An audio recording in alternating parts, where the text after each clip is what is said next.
Salut tout le monde. Nous sommes le vendredi 13 février 2026 et nos chers amis Larry Johnson et le colonel Larry Wilkerson sont avec nous. Bon retour parmi nous. Hé, tu as volé ma chemise? Je suis de retour à la maison? Oh oui. I'm back home. D'accord. Il est de retour en selle. Très bien, ça a l'air bien. Tu veux dire que tu n'as pas acheté ça au bazar pour le rapporter au Brésil? Ouais. C'est bien. Avec le colonel Wilkerson, au moins nous avons un peu de supervision adulte. Ouais, c'est ça.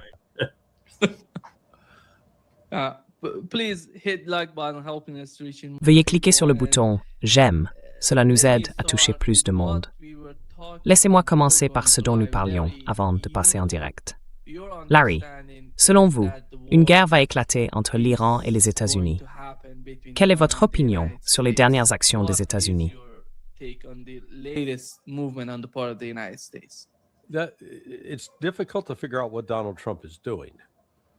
Il est difficile de comprendre ce que fait Donald Trump.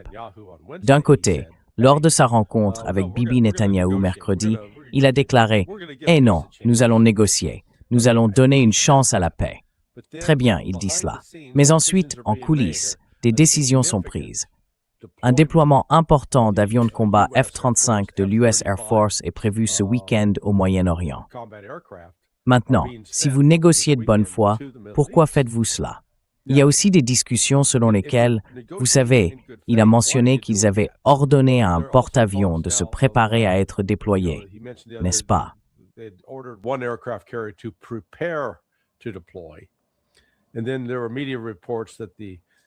Et puis, il y a eu des articles dans les médias disant que, je ne me souviens plus lequel, était stationné au large des côtes du Venezuela et qu'on lui avait ordonné de se diriger vers le Moyen-Orient. Mais cela a changé, car ils ont rencontré des problèmes à bord de ce porte-avions, d'après ce que j'ai appris. Malgré tout, les États-Unis essaient de renforcer leur présence militaire. Ce qui ne me semble pas logique, c'est qu'ils disposent de deux axes d'attaque principaux. Ils sont censés attaquer depuis la mer, ce qui signifie le groupe aéronaval dans la mer d'Arabie, au large des côtes iraniennes, capable de lancer des opérations depuis l'Abraham Lincoln. Ils ont une escadrille de 10 F-35 des Marines.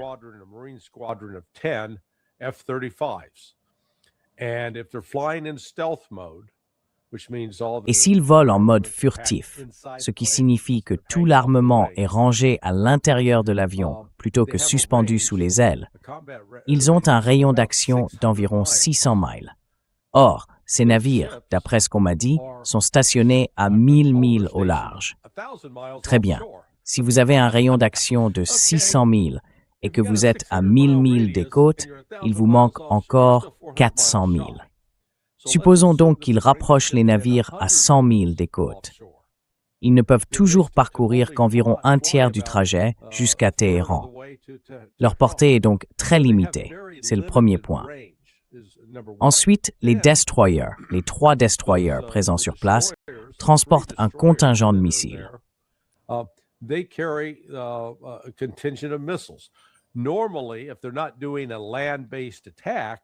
Normalement, s'ils ne mènent pas une attaque terrestre, ils transportent environ 96 missiles Aegis pour la défense aérienne.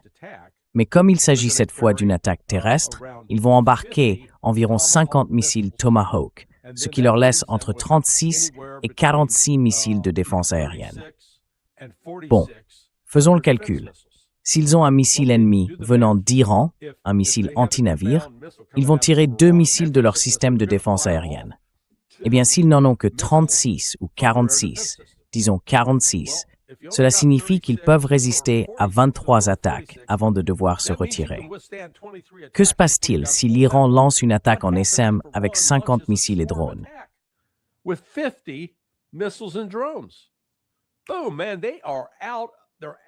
Boum, mec, ils n'ont plus de munitions, plus la capacité de se défendre dès le premier jour. Et les F-35 basés au sol, eux, ils volent. Nous avons eu hier des rapports de presse indiquant qu'ils ont atterri sur la base aérienne en Jordanie, celle dans laquelle les États-Unis ont investi beaucoup d'argent. Bon, de là, c'est à peu près 900 000 de Téhéran. Encore une fois, leur rayon d'action est de 600 000. C'est une ligne directe, mais ils ne peuvent pas voler en ligne directe, en théorie, parce que l'Irak et l'Arabie saoudite ont dit aux États-Unis « Vous ne survolez pas notre territoire ». Alors la question se pose, est-ce que les États-Unis vont simplement leur dire « Foutez le camp, on va le faire » et vous ne pouvez rien y faire?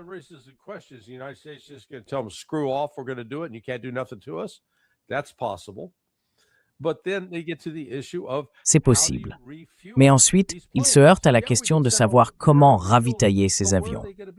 Oui, on peut envoyer tous les ravitailleurs aériens, mais où vont-ils être positionnés?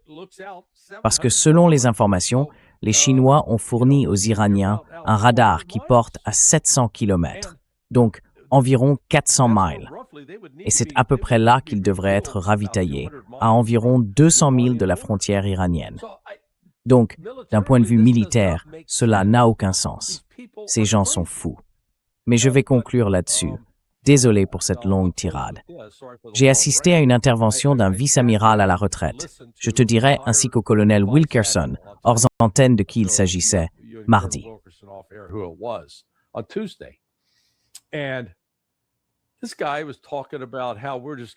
Ce type parlait du fait qu'on allait simplement voler jusque là-bas et détruire tous les missiles balistiques en Iran.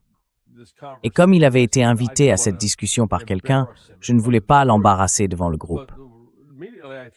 Mais j'ai tout de suite pensé, nous n'avons pas réussi à arrêter les outils après 7 semaines avec 2 porte-avions, 4 destroyers et un croiseur. Et maintenant, on va aller en Iran, qui a une véritable défense aérienne, une véritable force aérienne, et qui est 9 fois plus grand que le Yémen. Et on va trouver tous leurs missiles balistiques et les détruire. C'est de la folie, de la pure folie. Désolé pour le coup de gueule.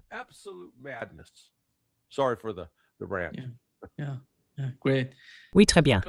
Colonel, que pensez-vous de ce que Larry vient de dire?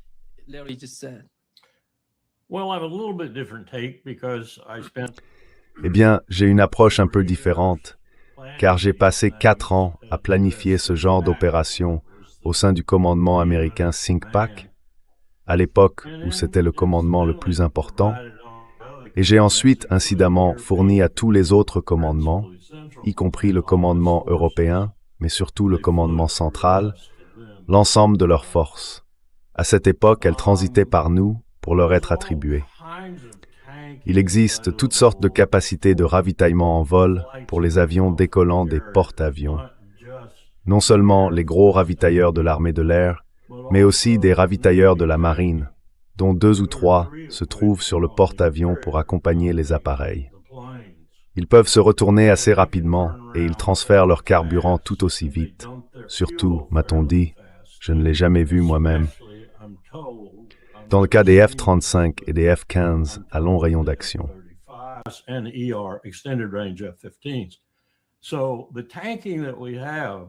Donc, le ravitaillement que nous avons, si disons 60 ou 70% est disponible, est suffisant pour soutenir des opérations assez longues. Pas indéfiniment, mais au moins pour les frappes initiales. La deuxième chose que je dirais, c'est que cette ligne des 1000 milles me rappelle la ligne et je suis sûr qu'elle repose probablement sur des critères similaires que nous avions dans le Pacifique lorsque nous planifions l'exécution de l'Oplan 5001, qui consistait essentiellement en la défense du Japon contre l'Union soviétique, mais précédée ou déclenchée par une attaque sur le front occidental. Nous avions 11 ou 12 porte-avions, parfois 15, que nous faisions sortir en mer, et aucun d'eux ne franchissait la ligne des 1000 milles avant d'avoir reçu l'autorisation.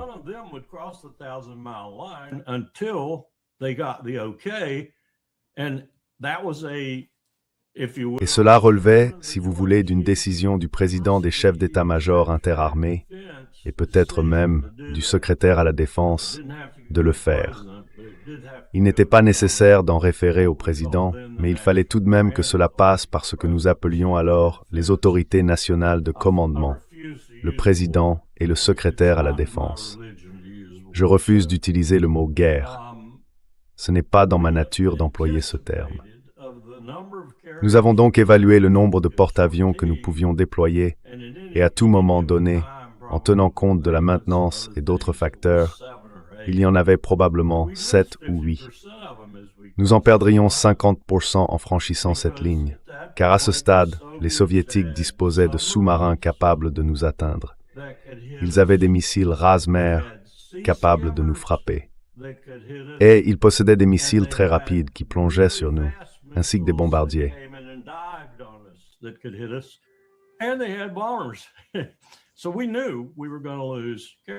Nous savions donc que nous allions perdre des porte-avions.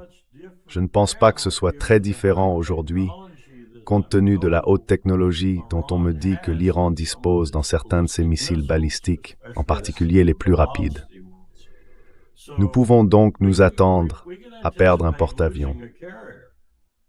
Peu m'importe ce qu'a dit le vice-amiral ou qui que ce soit d'autre, nous pouvons nous attendre à perdre un porte-avions. Et cela signifie 5000 personnes à la mer. Et comme je vous l'ai mentionné plus tôt, un amiral a écrit, il n'y a pas si longtemps, un article vraiment courageux dans la revue Proceedings, où il disait « Hé les gens, si un porte-avions est touché, sérieusement touché, et qu'il y a 2000 morts presque immédiatement, et disons encore 2000 à la mer, et que le sort des autres est indéterminé à ce moment-là, pensez à la Seconde Guerre mondiale et aux scènes que vous avez vues, le feu, l'eau et tout ce genre de choses.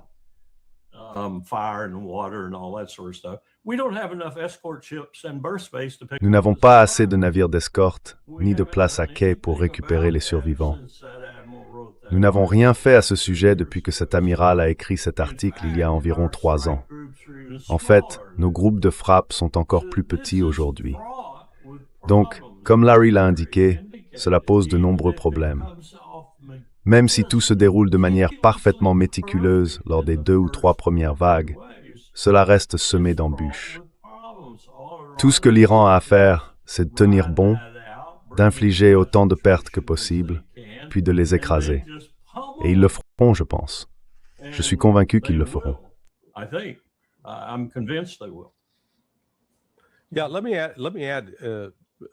Oui, laissez-moi ajouter. Peut-être que le colonel Wilkerson a un éclairage à ce sujet. Donc, si vous partez en croisière, vous savez, vous faites votre croisière, il y a des canots de sauvetage, et on vous explique comment y monter et en descendre. La dernière fois que j'ai vérifié, les destroyers et les porte-avions n'ont pas une série de canaux de sauvetage empilés le long des rambardes pour aider l'équipage en cas de problème. C'est bien ça?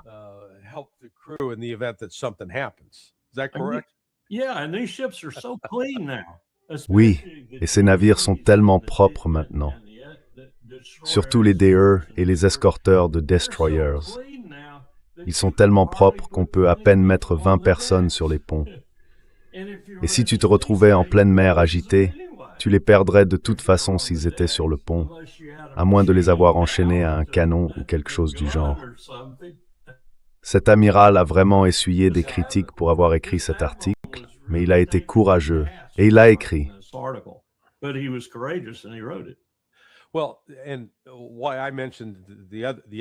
Eh bien, la raison pour laquelle j'ai mentionné cet autre amiral dont je parlais, c'est qu'il reflète une grande partie de la façon de penser au plus haut niveau du gouvernement. Ils ont fait tout un tas d'hypothèses en sous-estimant les capacités iraniennes et en ignorant apparemment ce que la Russie et la Chine font pour les renforcer. Et c'est ça qui me terrifie.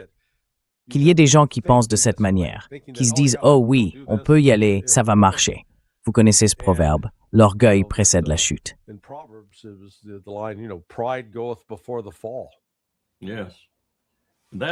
Oui, c'est encore une autre dimension, comme le suggère Larry. Je pense que la Chine pourrait couler tous les porte-avions dans la mer d'Arabie du Nord, vraiment, si elle le voulait vraiment et bénéficiait de l'effet de surprise. Ils n'ont tout simplement pas les défenses nécessaires contre ces missiles ultra rapides. Exactement.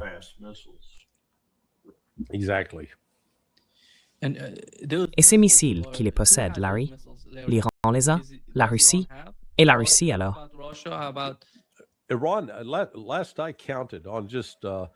La dernière fois que j'ai compté, l'Iran possède, je crois, un total de 18 types différents de missiles balistiques, à courte, moyenne et même longue portée.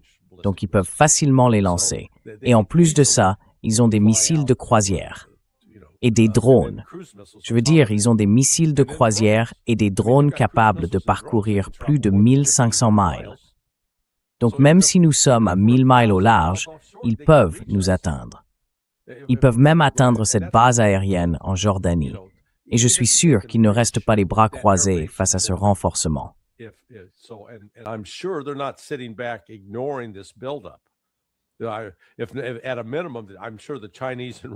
Au minimum, je suis sûr que les Chinois et les Russes les tiennent informés.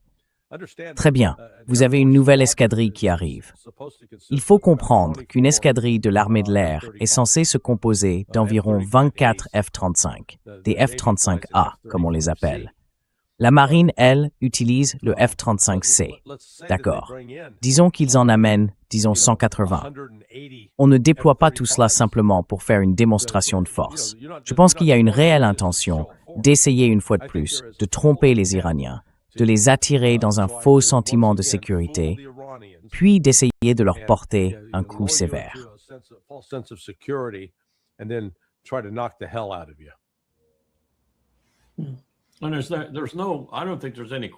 Je ne pense pas qu'il y ait le moindre doute que les Iraniens auraient fort à faire, surtout si la Russie et la Chine restaient en retrait sans rien faire.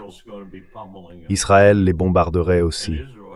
Et Israël dispose d'un bon nombre de F-35, ainsi que de plusieurs autres types d'appareils. D'après ce que j'ai compris, nous leur avons discrètement fourni des ravitailleurs depuis longtemps. Ils en avaient à peine il y a une dizaine d'années. Et maintenant, si j'ai bien compris, ils ont toute une flotte, des appareils que nous leur avons livrés un par un, sans rien dire au Congrès, sauf aux républicains. Donc ils auraient fort à faire. Mais je pense que nous aussi.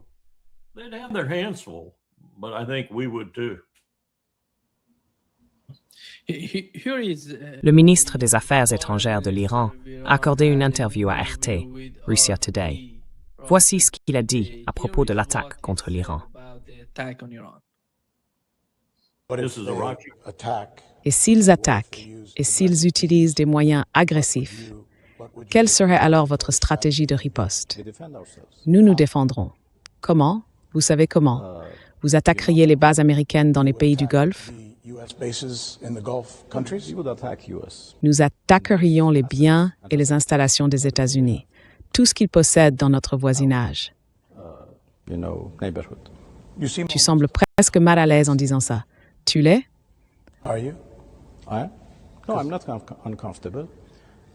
Je le suis. Non, je ne suis pas mal à l'aise. Le seul point, c'est que je ne veux pas exprimer quelque chose que je ne souhaite pas voir se produire. Bien sûr, je suis un homme de diplomatie, je suis un homme de dialogue, je suis un homme de négociation. Tout le monde me connaît. Je l'ai déjà fait par le passé et je peux le refaire. Je ne suis pas un homme de guerre, bien sûr. Je suis moi-même un ancien combattant. Mon pays, nos forces armées, sont pleinement préparées à toute éventualité. Mais ma préférence va à la diplomatie.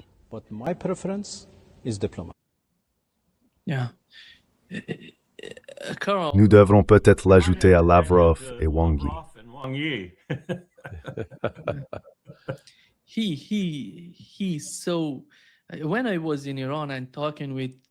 Quand j'étais en Iran, je parlais avec des hauts responsables, des personnes proches d'Arakchi.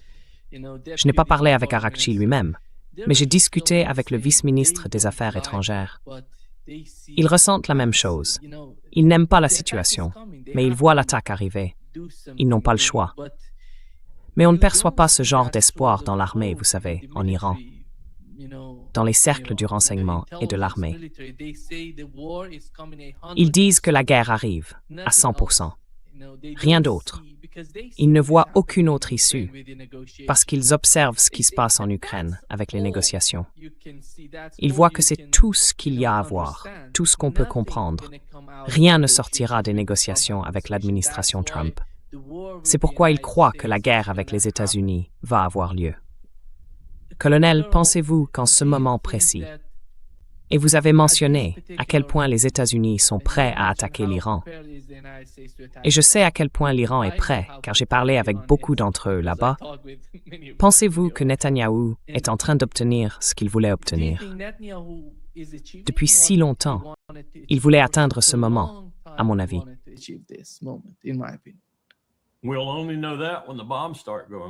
Nous ne le saurons que lorsque les bombes commenceront à exploser, car c'est ce que veut Netanyahou. Et l'une de mes plus grandes craintes, c'est que Trump, à la dernière minute, conclue soit un accord diplomatique qu'il acceptera, soit qu'il perde son sang-froid à propos de ce dont Larry et moi venions de parler, et qu'il leur fasse savoir qu'il utilisera une arme nucléaire.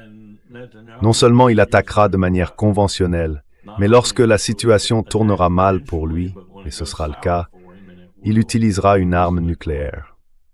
Cette fois, ce ne sera pas une menace.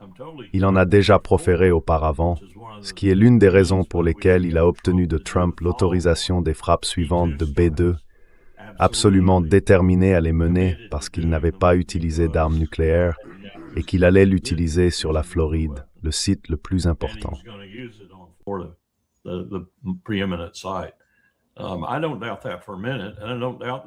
Je n'en doute pas une seconde. Je ne doute pas qu'il répéterait ce processus et je ne doute pas non plus qu'il l'utiliserait si Trump le mettait dans l'embarras. Alors, où en serions-nous?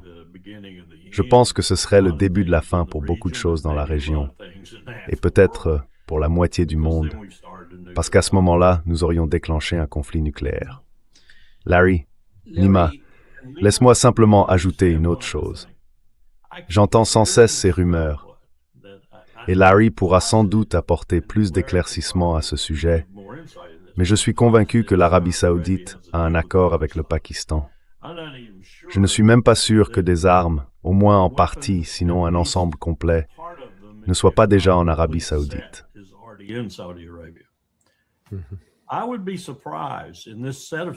Je serais surpris dans les circonstances actuelles si l'Iran n'avait pas quelque chose de ce genre, soit créé par eux-mêmes et dissimulé, soit obtenu du Pakistan.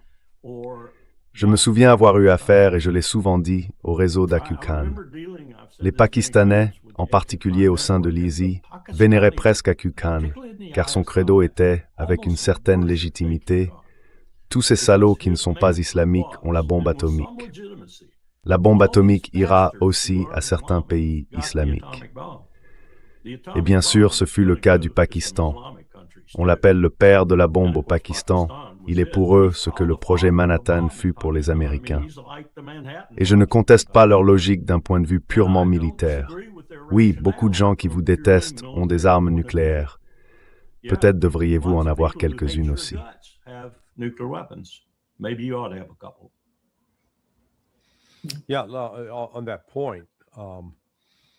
Oui, à ce sujet, une interview datant de plus de 10 ans a refait surface avec l'ancien officier des opérations de la CIA, Dewey Claridge. Je connaissais Dewey.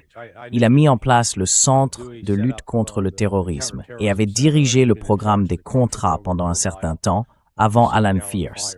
Et il disait, il y a plus de 10 ans, que l'Arabie saoudite possédait des armes nucléaires que le Pakistan lui avait données, parce que l'Arabie saoudite avait contribué au financement du Pakistan. Cela a suscité quelques objections.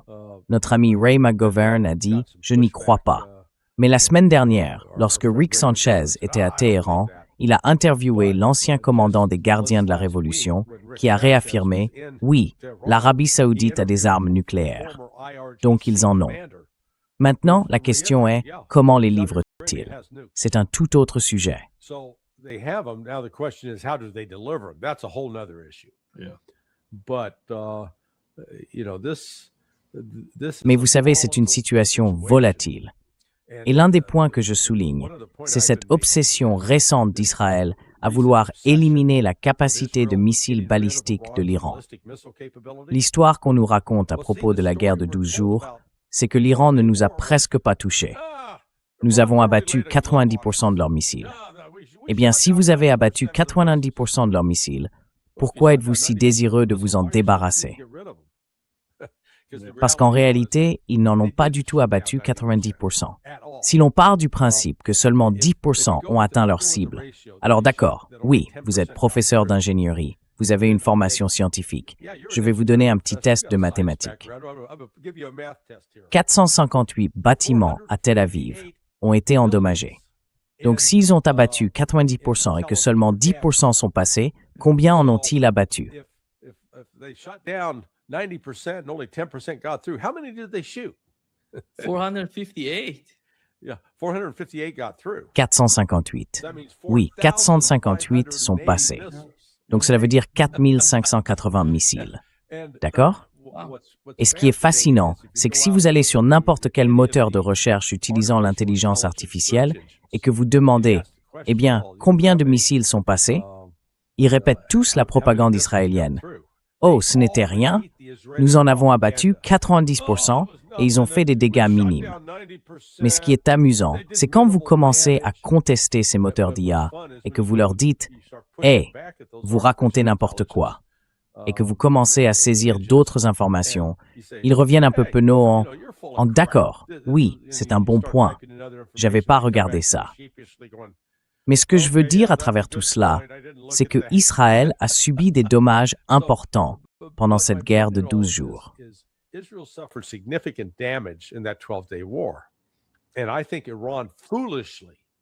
Et je pense que l'Iran a arrêté la guerre de manière insensée et stupide. Ils auraient dû continuer. Ils auraient dû aller jusqu'à forcer Israël à se rendre. Et je pense qu'ils auraient pu le faire avec leurs missiles balistiques. Les estimations occidentales, les évaluations des services de renseignement ressemblent à celles des gens qui écrivent sur les Russes. La Russie est à court de missiles Iskander. Il ne lui reste qu'une semaine de stock. Je ne pense pas que les services de renseignement occidentaux aient la moindre idée du nombre de missiles que possède l'Iran, car ils sont enterrés. Et vous savez, Alistair Crook a dit qu'il y avait au moins 57 sites différents dispersés à travers le pays. C'est pourquoi je pense que nous nous apprêtons à donner un coup de pied dans un nid de guêpe et nous allons nous faire piquer.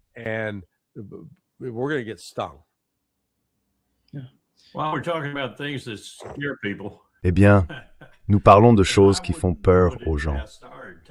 Et je ne serais pas surpris que notre communauté du renseignement n'en sache pas grand-chose, car beaucoup des personnes avec qui nous travaillions à l'époque ne sont plus là, mortes, à la retraite ou autres.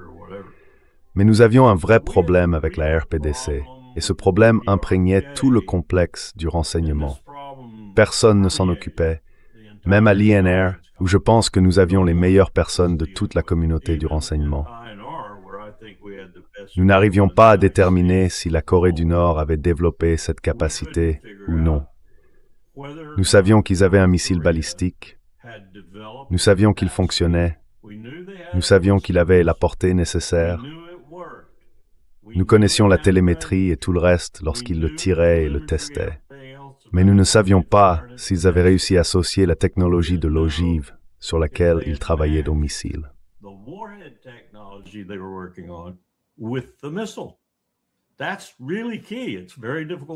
C'est vraiment essentiel, c'est très difficile à faire et c'est très coûteux et très sophistiqué. Il faut être vraiment intelligent pour savoir ce qu'on fait. Je veux dire, je me souviens de tous ces briefings, puis tout à coup ils l'ont fait. Devinez qui était en Iran au même moment? La RPDC. Ils travaillaient avec l'Iran, non seulement sur les missiles balistiques, mais aussi sur la possibilité d'associer une ogive nucléaire à un missile balistique. Donc, dans cette optique, les États-Unis ont un argument, peut-être que l'Europe en a un aussi, en ce qui concerne les missiles à plus longue portée, si vous voulez, si cela a été fait.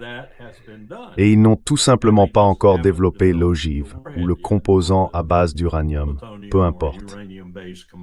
Mais qui sait? C'est pourquoi je dis que c'est une situation très dangereuse. Et Larry vient de vous le dire, on pourrait dire la même chose de l'Arabie saoudite.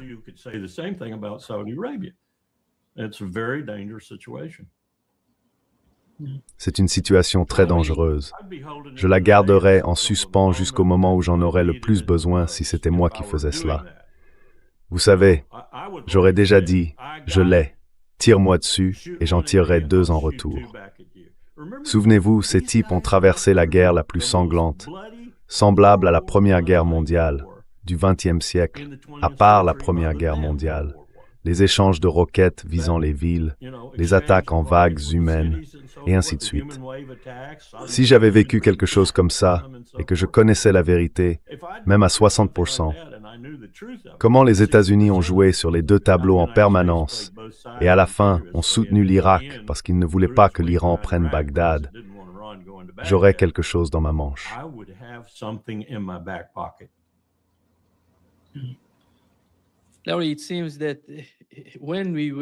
Larry, il semble que lorsque nous parlions des escalades en Ukraine, tu mentionnais également la menace d'utiliser une bombe nucléaire. Il semble que la possibilité d'une escalade, quelque chose de nucléaire, soit en train de croître, selon ton évaluation actuelle, à toi et au colonel. Lambert, en Iran ou en Israël? Israël l'utilisant contre l'Iran. Peut-être que quelque chose comme ça va se produire.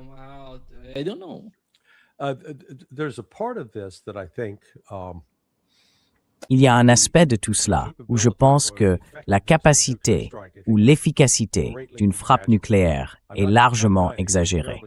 Je ne nie pas que cela puisse être terriblement dévastateur, mais en ce qui concerne l'Iran, on rapporte que l'Iran dispose d'un système de main morte. Donc même si, supposons, dans le pire des cas, Israël largue une bombe nucléaire sur Téhéran et anéantit la direction du pays, ces missiles seront quand même tirés sur Tel Aviv, sur Haïfa, et cela continuera. Ainsi, l'arme nucléaire a une capacité limitée. De plus, l'Iran est un très grand pays. Et ce n'est pas, vous savez, oui, ça peut causer des dégâts importants dans un lieu précis, mais il y a des gens en dehors de Téhéran. Et Israël n'a pas la capacité de détruire totalement l'Iran dans son ensemble.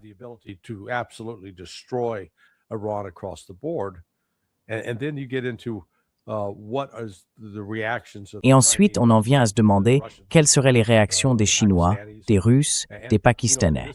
Et vous savez, dans ce cas, je pense qu'on verrait même une réaction de la Turquie, parce qu'ils savent qu'ils sont les prochains sur la liste. Une fois que l'Iran tombera, ce sera leur tour. Donc je pense que nous poussons imprudemment cette situation vers un conflit qui, comme le colonel Wilkerson l'a souligné plus tôt, une fois que ce génie est sorti de sa boîte, on n'a plus aucun contrôle sur lui.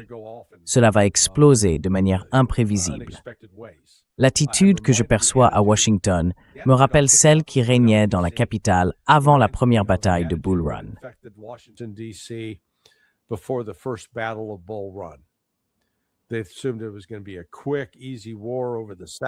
Ils pensaient que ce serait une guerre rapide et facile pour conquérir le Sud. Tous les membres du Congrès sont montés dans leurs calèches et ont quitté Washington, D.C. pour se rendre dans la campagne de Virginie, à Manassas.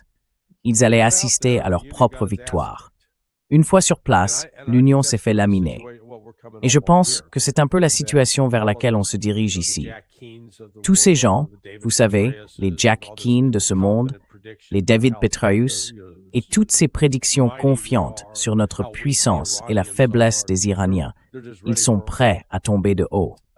Je pense qu'il y aura des gens qui, comme ce jour-là, quand la bataille s'est terminée, fuiront de nouveau vers Washington, D.C. Maman, tu as pris le bébé? Mama, did you get the baby? Général, dans l'une des récentes interviews avec un général iranien, il a déclaré, laissez-moi simplement le traduire comme il l'a dit, « Nous avons les armes de l'Armageddon. Nous sommes prêts pour l'Armageddon. » Il a littéralement dit cela à la télévision nationale iranienne. Il a ajouté, « Nous sommes prêts à aller jusqu'au bout s'ils commencent à nous attaquer. » Pensez-vous qu'il parle des capacités des nouveaux missiles iraniens?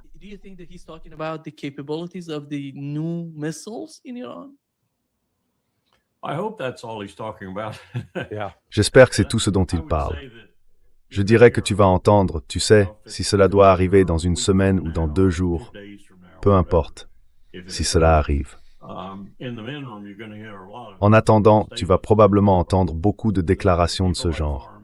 Des gens comme le ministre des Affaires étrangères, Arashi, qui sont calmes et discrets et dirigent leurs attaques verbales vers des cibles raisonnables, vont dire ce qu'ils ont à dire et le dire à leur manière. Mais d'autres, surtout des militaires, vont dire des choses comme ça. Je ne sais pas trop comment le prendre, sauf que je suis plutôt d'accord avec lui. Et je ne sais pas, a-t-il vraiment utilisé le mot Armageddon?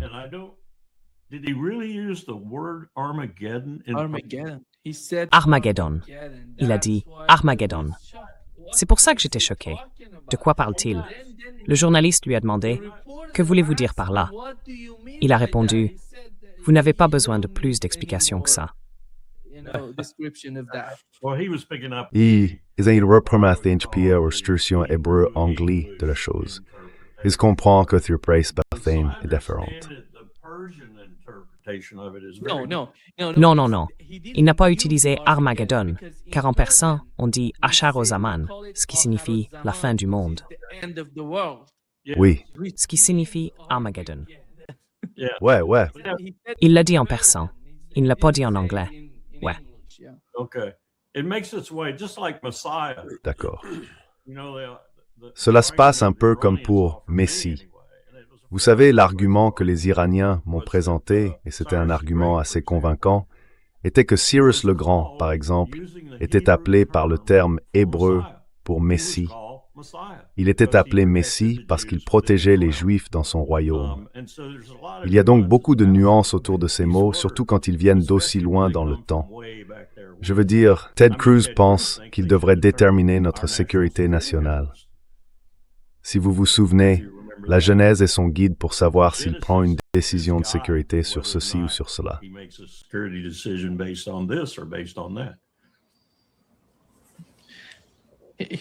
Voici ce qu'a dit Donald Trump, Larry, son dernier commentaire sur la situation et les négociations entre l'Iran et les États-Unis.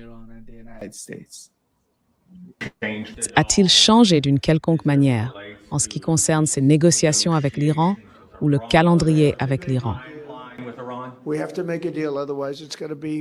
Nous devons conclure un accord. Sinon, ce sera très traumatisant. Très traumatisant. Je ne veux pas que cela arrive, mais nous devons conclure un accord. Ils auraient dû en conclure un dès la première fois, et à la place, ils ont eu le marteau de minuit. Et ce sera très traumatisant pour l'Iran s'il ne conclut pas d'accord. Écoutez, s'il ne conclut pas d'accord, alors ce sera une autre histoire. Nous avons eu une très bonne réunion hier avec Bibi Netanyahou et il comprend, mais au final, c'est à moi de décider. Si l'accord n'est pas un accord très équitable et très bon avec l'Iran, alors ce sera, je pense, une période très difficile pour eux à l'avenir, au cours du mois prochain, je suppose, quelque chose comme ça. Oui, ça ne devrait pas prendre longtemps. Je veux dire, ça devrait se faire rapidement. Ils devraient accepter rapidement.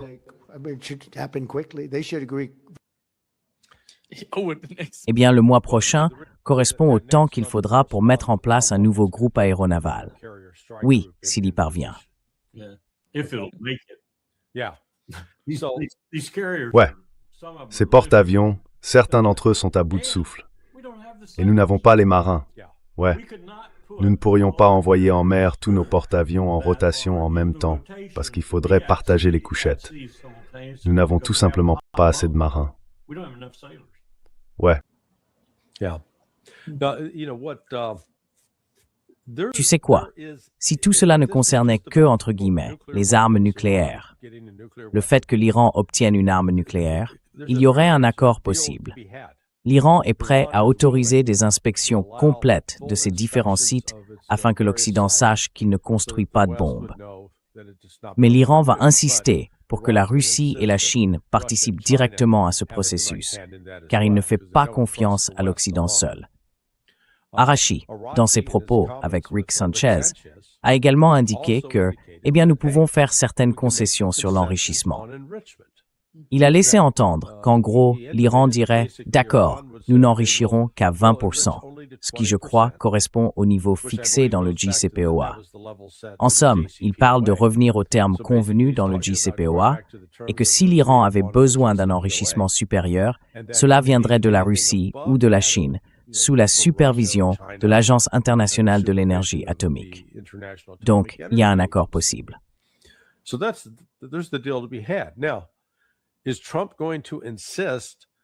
Alors, est-ce que Trump va insister pour dire « Très bien, vous devez couper toute aide à Hamas et au Hezbollah et vous devez vous débarrasser de vos missiles balistiques ». Si c'est la position que Donald Trump doit défendre, alors les négociations vont s'arrêter et nous serons en guerre. La question est donc de savoir si Trump est prêt à accepter une victoire en disant « Eh bien, nous avons désormais la certitude absolue qu'il est impossible que l'Iran construise une arme nucléaire. Nous avons mis en place ces garanties. » Ce serait la solution idéale. Mais je pense que Trump joue un double jeu. Je pense qu'il subit une énorme pression de la part des sionistes pour éliminer l'Iran. Il existe cette croyance persistante selon laquelle l'Iran est aujourd'hui plus faible que jamais, qu'il n'y a absolument aucun soutien pour l'ayatollah. Et, vous savez, je dirais, et je ne vais pas vous contredire, vous y êtes allé, c'est vous qui pouvez le dire, qu'il me semble que c'est l'état d'esprit national.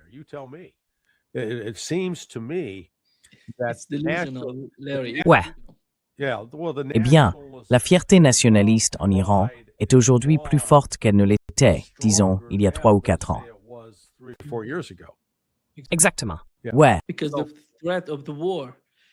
À cause de la menace de guerre.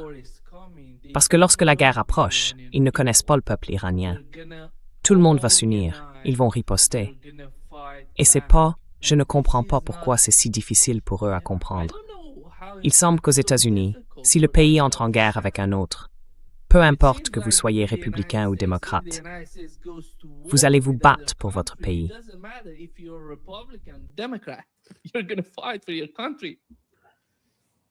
Ouais. Peu importe à quel point vous détestez Donald Trump, peu importe qu'il soit là ou non, vous vous battez pour votre pays.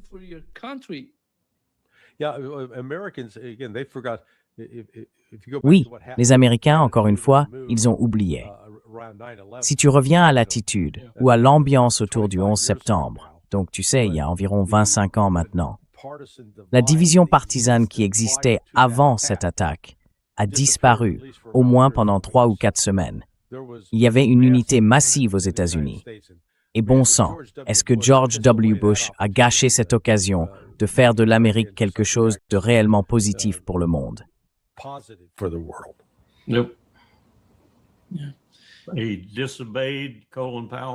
Oui, il a désobéi au conseil de Colin Powell sur toute la ligne. Oui, nous avons affiché les gros titres pour lui, nous les avons affichés pour qu'il les lise. Nous sommes tous Américains. Nous sommes tous Américains maintenant. Et Powell a dit, c'est un moment de solidarité mondiale sans précédent dans ma vie. Si nous jouons bien nos cartes diplomatiques, nous pouvons accomplir des choses énormes dans ce monde. Oui, nous allons faire la guerre. Attendez, Monsieur le Président, réfléchissez un instant.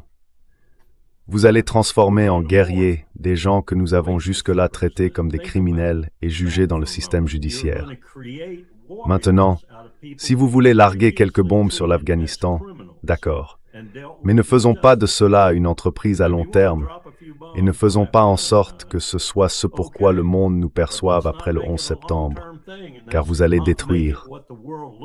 Et Richard Haas était assis juste là, avec tout ce dont nous parlions aujourd'hui.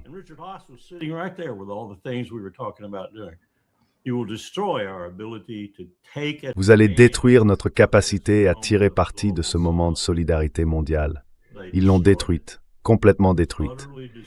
Et l'Irak y a mis le coup de grâce à 100%, parce que personne n'a compris cela. Personne au monde n'a compris pourquoi nous sommes allés en guerre en Irak. Personne. Point final. J'étais à l'ONU, en train de l'écouter en parler, c'était fou, c'était de la folie. Mais nous l'avons fait. C'est exactement ce que nous faisons maintenant avec Israël. C'est ce que nous faisons. Écoutez aussi ce que Trump a dit. Je pensais que vous aviez résolu le problème du Hamas. De quoi parlez-vous? Vous voulez simplement arrêter de soutenir le Hamas? Vous avez résolu ce problème avec votre grande et belle ville que vous allez construire. Et toi, Netanyahou, tu as dit que tu allais résoudre le problème du Hezbollah. Pourquoi veux-tu qu'il coupe les liens avec qui que ce soit?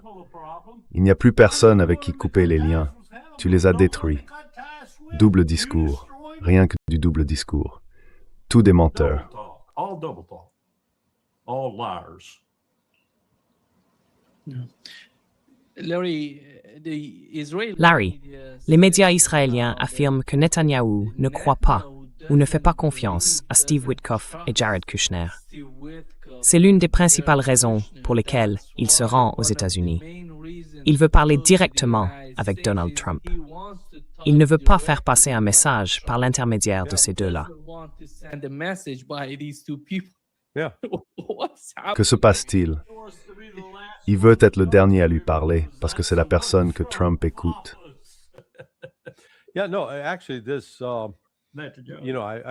Oui, non.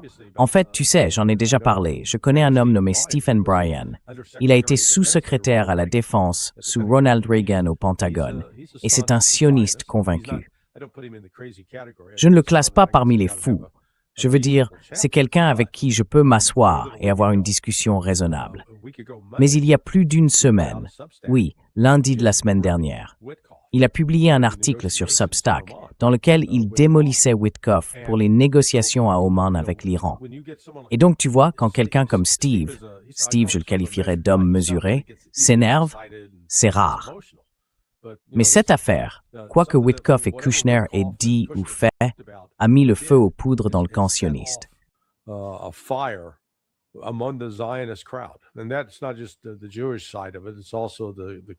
Et ce n'est pas seulement du côté juif, ce sont aussi les sionistes chrétiens.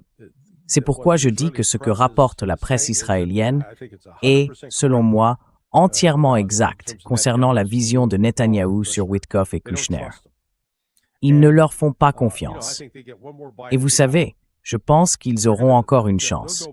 Ils y retourneront et ils pourraient en réalité accepter la proposition de l'Iran, puis ils la présenteront à Trump et tout sera anéanti parce que les sionistes s'y opposeront en disant « Non, c'est inacceptable ».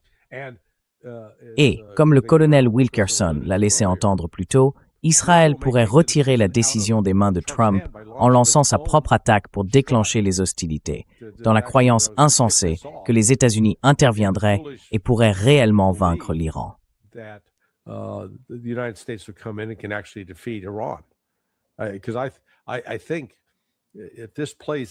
Parce que je pense que si les choses se déroulent comme je le prévois, les États-Unis vont se retrouver dans la position délicate de devoir négocier un accord de paix avec l'Iran, qui inclura la levée de toutes les sanctions et un engagement à cesser les hostilités, car les États-Unis n'ont pas d'autres bonnes options conventionnelles. Vous savez, allons-nous soudainement rassembler 500 000 ou 800 000 soldats pour envahir l'Iran? Cela n'arrivera pas. Enfin, voyons, les forces armées iraniennes, l'armée régulière, comptent actuellement environ 325 000 hommes, et les gardiens de la révolution iranienne environ 150 000. Donc vous voyez, ils sont déjà presque à un demi-million d'hommes. Et nous n'avons qu'environ 470 000 soldats d'actifs dans l'armée américaine à travers le monde.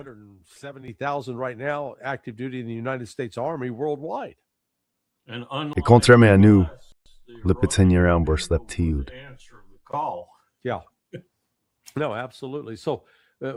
Oui, absolument. Et ce n'est pas que nous ne serons pas capables de larguer plus de bombes. Si les rapports sont vrais et que les Chinois ont fourni des capacités radar avancées, comme ils l'ont décrit, un système radar tridimensionnel, et que cela s'avère efficace, nous verrons des F-35 se faire abattre. Dans certains cas, les pilotes survivront et deviendront des prisonniers de guerre. Ils seront exhibés devant les caméras, et cela provoquera davantage d'indignation aux États-Unis, un sentiment d'impuissance. Oh mon Dieu, nous ne pouvons rien faire pour les faire sortir.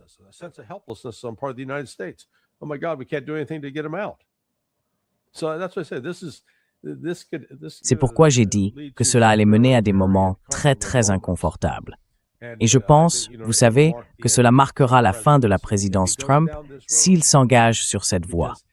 Parce que nous n'avons pas la capacité militaire de l'emporter. Nous continuons à nous convaincre du contraire. Mais, vous savez, je reviens toujours à ceci. Nous n'avons même pas pu arrêter les Houthis, bon sang. Nous avons tenté pendant 7 semaines, puis nous avons finalement déclaré la victoire et sommes partis sans avoir vaincu ni éliminé la menace des missiles Houthis. Alors, encore une fois, j'aimerais que quelqu'un m'explique. Nous n'avons pas pu le faire contre les Houthis, mais nous allons vaincre l'Iran. Vraiment. Comment ça fonctionne-t-il? How does that work?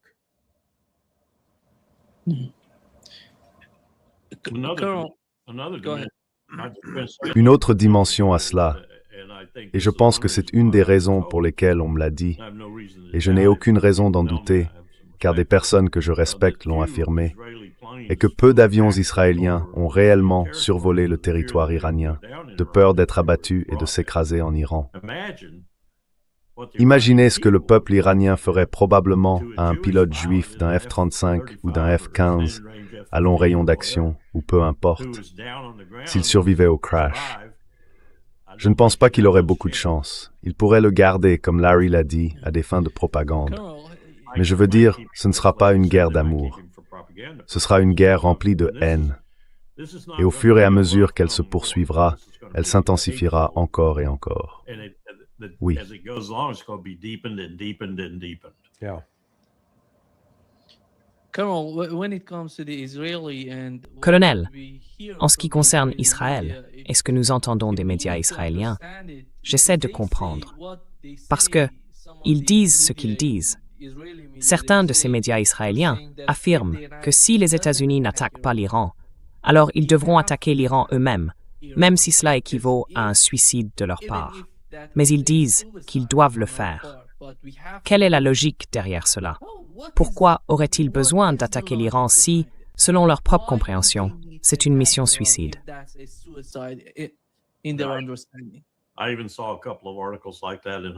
J'ai même vu quelques articles de ce genre dans Haaretz. L'un d'eux m'a plutôt surpris, car il allait vraiment dans ce sens avec beaucoup de véhémence. D'ordinaire, la ligne éditoriale de Haaretz aurait écarté ce genre de texte. Mais dernièrement, Haaretz est devenu un peu comme J Street, simplement une version plus modérée de l'autre camp des médias israéliens. Je ne sais pas trop comment répondre à cette question, si ce n'est en disant que je pense qu'il y a beaucoup de gens déraisonnables en Israël, et je ne parle pas des Arabes. Je parle de la partie juive d'Israël.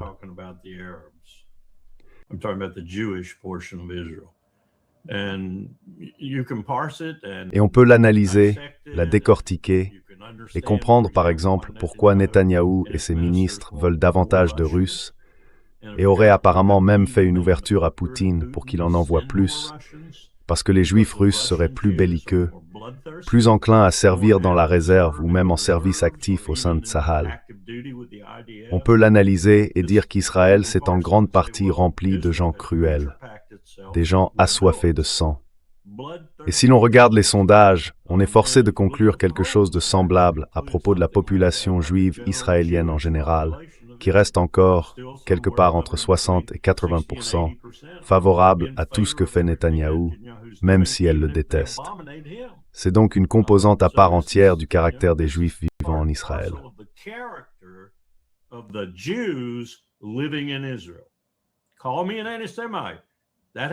Traitez-moi d'antisémite si vous voulez. Cela n'a rien à voir avec le sémitisme d'une manière ou d'une autre. D'ailleurs, les Palestiniens sont tout aussi sémites que les Juifs. Mais ce sont les gens à l'intérieur de ce petit pays qui soutiennent Netanyahou, malgré leur dégoût et même leur haine pour lui, parce qu'il tue des Palestiniens et qu'ils veulent tellement la Cisjordanie qu'ils se sont joints à lui, massacrant tous ceux qu'ils trouvent sur leur chemin. Et cette idée de « il ne faut surtout pas intervenir », en réalité, elle se transforme souvent en participation. Tout cela se déroule pendant que Kushner, Witkoff et tous ces gens détournent l'attention de tout le monde. Pendant que Trump parle de l'Iran, nous continuons à détruire les Palestiniens à un rythme alarmant.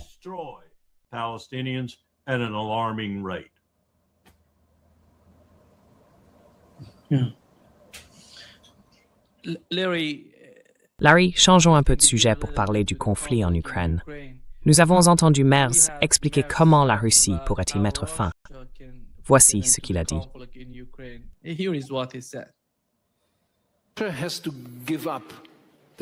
La Russie doit renoncer à cette guerre terrible contre l'Ukraine. Et nous devons faire tout ce qui est nécessaire pour les amener au point où ils ne verront plus aucun avantage à poursuivre cette guerre atroce. Nous n'en sommes pas encore là. Mais regardez, cette guerre dure désormais plus longtemps que la Seconde Guerre mondiale. C'est terrible. La Russie a le pouvoir d'y mettre fin. Mais nous, c'est-à-dire l'Amérique, l'Europe et l'Ukraine ensemble, avons le tour de les amener à ce point. Larry, l'Allemagne, en collaboration avec l'Ukraine, produit des drones. Ils ont transféré cette production en Allemagne pour qu'elle soit utilisée dans la guerre en Ukraine. Penses-tu que la guerre pourrait finir par atteindre l'Allemagne s'ils essayent de l'intensifier?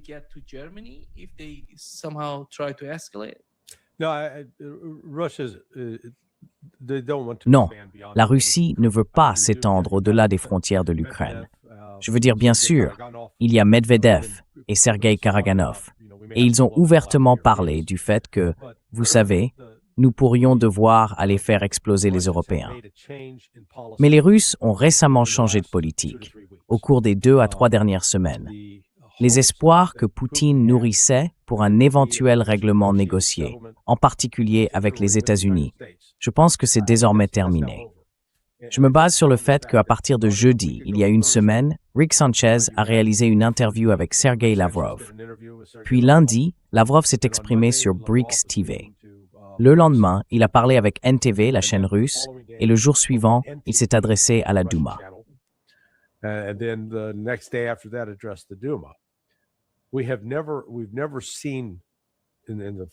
Nous n'avons jamais vu, en plus de 4 ans depuis le début de l'opération militaire spéciale, Lavrov agir de la sorte. Et son message était très clair. Il a déclaré que la relation avec les États-Unis prenait une mauvaise direction. Il a été catégorique sur les positions de la Russie, sur les exigences de la Russie. Mon interprétation personnelle est que, à la suite de l'attaque manquée du 28 décembre contre la résidence officielle de Poutine et de l'assassinat récent du numéro 2 du renseignement militaire russe, Poutine a finalement dit « d'accord ». Et comme Lavrov l'a répété à plusieurs reprises, ils avaient conclu un accord avec Donald Trump à Anchorage qui n'a pas été respecté. Au lieu que les États-Unis fassent des gestes pour montrer leur volonté de conciliation, ils imposent davantage de tarifs à la Russie.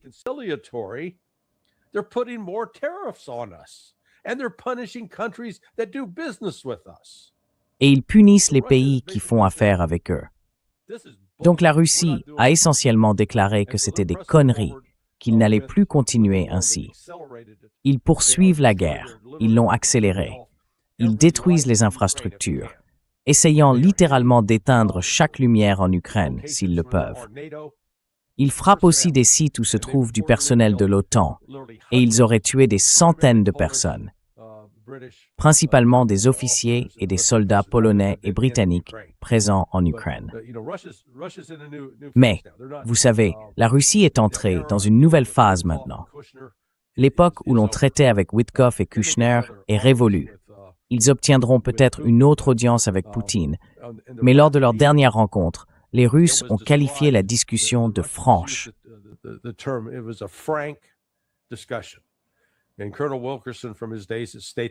Et le colonel Wilkerson, fort de son expérience au département d'État, sait que lorsqu'on parle d'une discussion franche, cela signifie en réalité qu'on est à 2 doigts de se crier dessus et d'en venir aux mains. D'accord? Autrement dit, ce n'est pas une conversation agréable. Et vous savez, on m'a un peu reproché cette interprétation.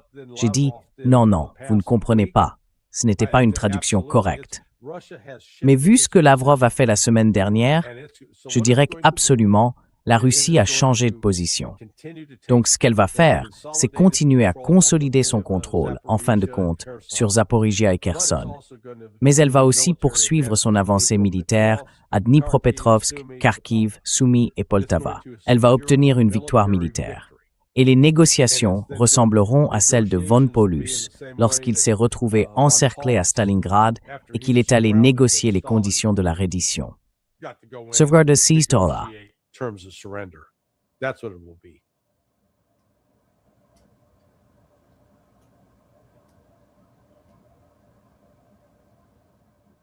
Je crois que ton moral est expo strengthening.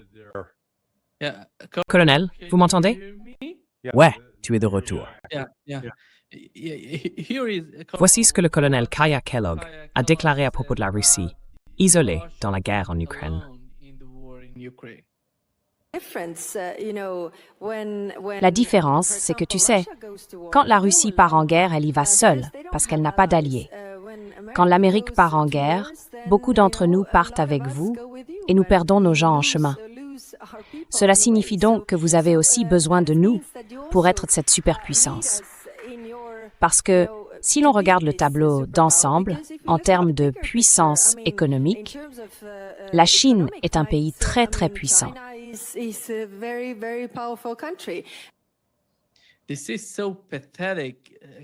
C'est tellement pathétique. Nima, elle doit aller parler à quelqu'un au Pentagone qui sera honnête avec elle. Nous ne nous sommes pas souciés de nos alliés sur un champ de bataille depuis 30 ans. Le dernier champ de bataille où nous nous sommes souciés de nos alliés, c'était la Corée. Nous nous sommes souciés des Britanniques et peut-être un peu des Polonais. Et pendant la Seconde Guerre mondiale, nous avons accordé à quelques personnes la condescendance de notre attention. Nous ne traitons pas nos alliés correctement. Point final. Elle a donc besoin d'apprendre ce que les États-Unis font de leurs alliés. L'autre aspect de la question, et Larry m'y a fait penser en parlant, c'est ce que j'ai entendu l'autre jour à propos de Merz, Macron et Starmer. Starmer se bat littéralement pour sa survie en ce moment.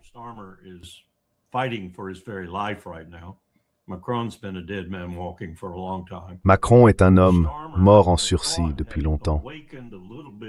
Je pensais que Starmer avait un peu pris conscience du fait que l'Allemagne devait forger une meilleure et à terme une bonne relation avec Moscou, sinon elle se retrouverait perdante.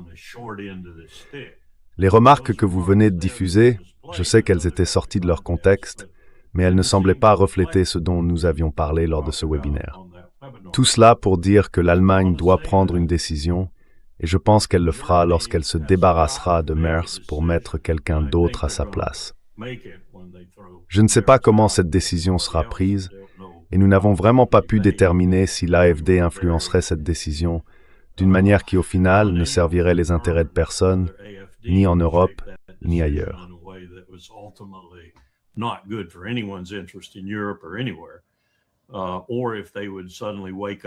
Ou s'ils se réveillaient soudainement et devenaient le parti capable de former une coalition pour orienter l'Allemagne dans la bonne direction étant, en premier lieu, une nouvelle relation avec Moscou, sinon ils n'allaient pas faire grand-chose. Donc si l'on prend tout cela en considération, et si l'on comprend, je pense, la dynamique de ce qui se passe actuellement en Europe, l'Union européenne s'effondre, perd sa raison d'être, et l'OTAN suit rapidement la même trajectoire. Alors l'Allemagne est le seul pays restant qui pourrait, et nous étions d'accord là-dessus, et je suis personnellement d'accord à 100%, sauver l'Europe, pour ainsi dire.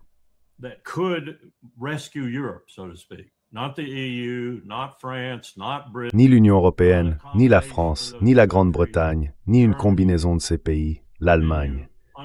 Alors, tu comprends que nous sommes dans une situation vraiment grave en ce moment, parce que nous n'avons pas besoin, peu importe ce que Trump pense de l'Europe et de l'OTAN, peu importe le divorce qui pourrait être en train de se produire.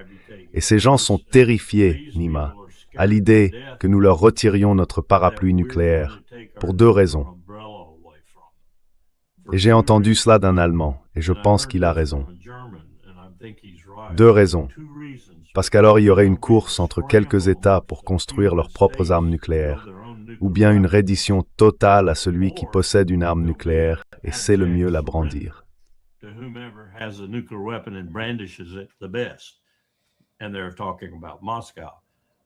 Et il parle de Moscou. Donc, si l'Allemagne ne parvient pas à se retrouver et à tracer une sorte de cap, avec une direction capable de poursuivre ce cap à travers les changements successifs de dirigeants, pour établir de meilleures relations avec la Russie, en gros, nous sommes dans le pétrin. Trump ou pas, nous sommes dans le pétrin. En même temps, comme je te l'ai dit, Xi Jinping vient de prendre la décision de s'emparer des finances mondiales, en plus d'avoir déjà pris le contrôle de la technologie, de l'économie, de l'industrie et de tout ce qui relève d'une grande puissance. La Chine est numéro 1.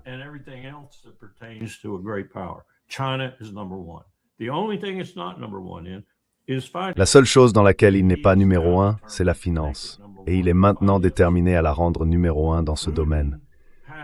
Poutine doit regarder au-delà de l'Ukraine. En ce moment, il doit se tourner vers l'Asie du Sud-Ouest. Il est enlisé en Ukraine.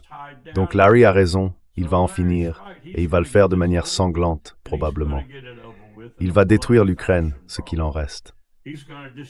Pasupaseen, Sbosfurk Prutulwang the Mailin Kila de Trisk Resrid, Thrusk Harmezi Fukudus Kiskidisdot the Portland.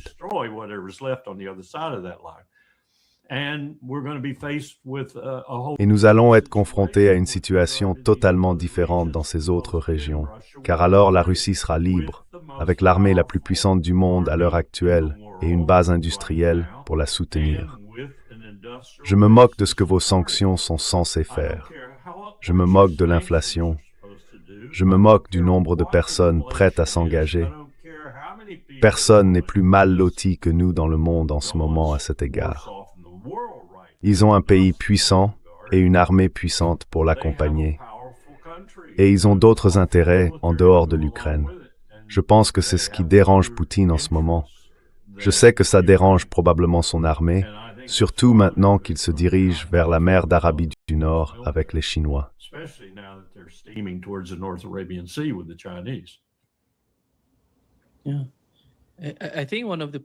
Je pense que l'un des points, Larry, que Lavrov a mentionné dans ses interviews est que Donald Trump et son administration contactent tous les pays qui reçoivent du pétrole russe pour les convaincre de ne pas le faire. Le plus grand acteur à cet égard est l'Inde. Nous avons deux versions différentes, l'une venant des États-Unis et l'autre des Russes. Les États-Unis affirment avoir convaincu l'Inde de ne pas acheter de pétrole russe, tandis que Lavrov dit que ce n'est pas le cas. Alors, dans quelle direction l'Inde se voit-elle aller?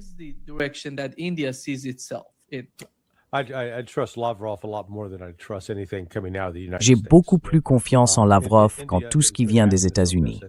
L'Inde va agir dans son propre intérêt. Les Russes, à certains égards, et je l'ai dit à certains de mes amis russes, je pense qu'ils sont en réalité assez naïfs, ou qu'ils ne comprennent pas que fondamentalement les États-Unis sont un chien enragé. On ne peut pas leur faire confiance. Regardez ce qui se passe, ce qui s'est produit la semaine dernière en Arménie et en Azerbaïdjan. J'ai dit, Vance débarque pour une visite. C'est quoi ce délire? Enfin, vous voyez, colonel Wilkerson, vous pouvez en parler, à l'époque où Colin Powell était secrétaire d'État. Mais je ne pense pas qu'à cette époque, on aurait pu trouver l'Arménie ou l'Azerbaïdjan sur une carte.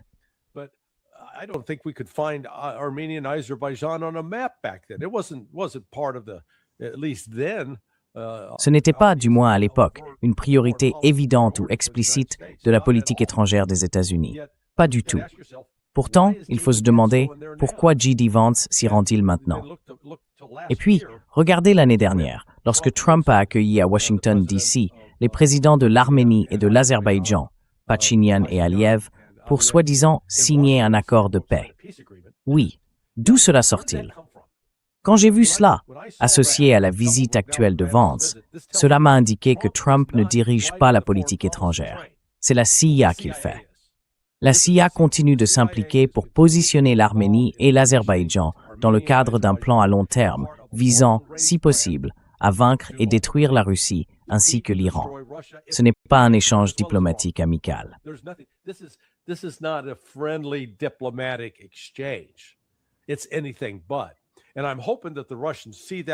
C'est tout sauf ça. Et j'espère que les Russes le verront pour ce que c'est, car l'objectif des États-Unis est de déstabiliser le Caucase, ce pont terrestre reliant la Russie continentale à l'Iran. S'ils parviennent à contrôler le Caucase, nous tenons pratiquement la Russie à la gorge. C'est ce que nous essayons de faire. C'est pourquoi j'ai dit que les États-Unis n'agissent pas par bonté d'âme, ni parce qu'ils veulent la paix dans le monde, bien au contraire. C'est pourquoi j'ai dit que nous sommes un chien enragé et que la Russie et la Chine doivent nous traiter comme tels. Il n'existe aucune voie pour négocier la paix avec les États-Unis dans leur état actuel, car nous sommes obsédés par la destruction à la fois de la Russie et de la Chine.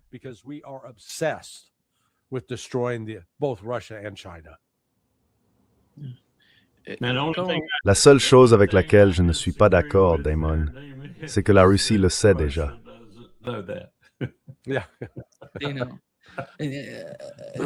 Oui, colonel, ils appellent cela un partenariat stratégique entre les États-Unis et l'Azerbaïdjan. Il me semble que l'Azerbaïdjan pourrait se suicider avant même tout autre pays de la région. Eh bien, nous appelons toujours cela un partenariat stratégique avec Tbilissi, même si nous n'aimons pas les personnes actuellement au pouvoir. Mais c'est la même chose avec la Géorgie. Nous continuons à nous y mêler.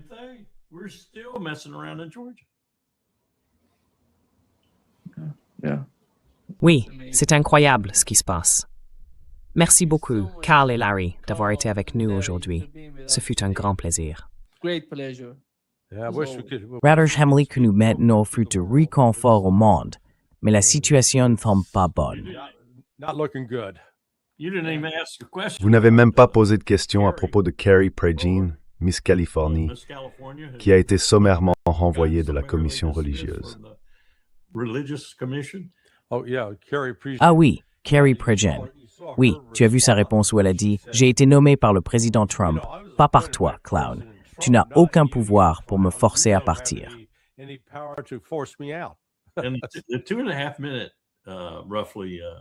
Et dans ce clip de 2 minutes et demie sur YouTube, elle leur dit « Je suis catholique, nous n'aimons pas les sionistes. » C'est assez percutant. J'espère qu'elle acceptera de venir dans ton émission. Oui, oui.